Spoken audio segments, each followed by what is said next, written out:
Clickbait, content whose main purpose is to attract attention and encourage visitors to click on a link to a particular webpage.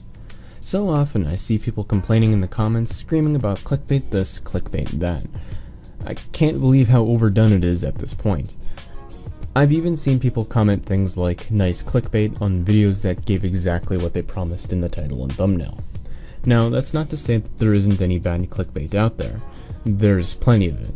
But I want to look at both sides, the commenters and the creators, because I kind of feel as they're both in the wrong. No one is innocent here. Let's first talk about what clickbait really is, because that's the thing that most people get confused on. Sadly, people throw around the term clickbait as if it's this horrible thing that no one should do. But to say that clickbait is always bad would be to discredit all the people that properly use it. Clickbait isn't just falsely getting you to click on a video. As I read in the definition, it's content whose main purpose is to attract attention. Any good YouTuber knows how to properly clickbait. To use Vsauce as an example, he makes some of the best clickbait on YouTube, but you get everything you're promised in the video. I want to compare two videos that quite clearly show the difference between good and bad clickbait. Vsauce and the Pro Gamer J are two totally different YouTubers, but look at the similarities in these two titles and thumbnails. Where Vsauce will give you a great educational and entertaining video, the Pro Gamer J only made the video for the sake of views. Now, I'm not going to make this a rant video about the Pro Gamer J, because he has every right to make whatever kind of video he wishes. Instead, I'll ask this question. If the video is so clearly clickbait, why does it have so many views? To what point is it more his fault than the viewers? I'm not gonna lie, you can tell there wouldn't be much to the video from the title alone. Think about it, you would know if you were colorblind, making it quite obvious that there isn't much to the video. But instead of commenting on the person clicking on the video, Vsauce used the title to declare that what we were seeing may not be as it is. Now, I may be looking too deep into it, but I do see a bit of a difference between how these two videos were titled, despite their similarities. This, in my opinion, is a great example of how clickbait isn't always bad. So when someone gets accused of clickbait, I always wonder why that's even a point against them. Using clickbait is not a point against someone, but using misleading clickbait is. There is a good difference.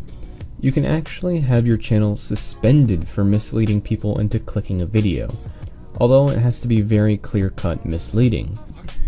The problem with many of the channels that use misleading clickbait is it's not enough to get their channel shut down because they at least talk about it in the video at some point.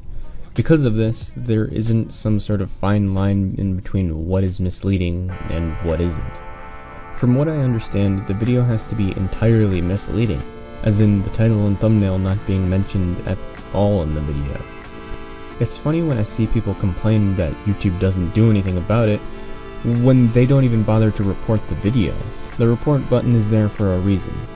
But aside from that, the whole idea behind clickbait is to get someone to click on a video.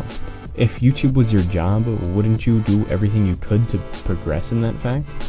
Saying that YouTubers shouldn't use clickbait is like saying that advertisers have to make artistic and entertaining commercials instead of, advertising. The title and thumbnail is a YouTuber's ad, and they want it to be the most appealing possible. But just as people hate false advertising, people hate misleading clickbait. It's funny the kind of things that just automatically get labeled as clickbait. Say for example, if someone makes a video on a trending topic, most people just automatically assume that they have nothing to add to the topic. Another interesting one is using PewDiePie or other YouTubers in the video. I've seen great videos about the things that happen around PewDiePie and other YouTubers get slandered for the fact that they were the topic of the video. People need to have more common sense. If it's a good video, it's good. If it's a bad video, it's bad.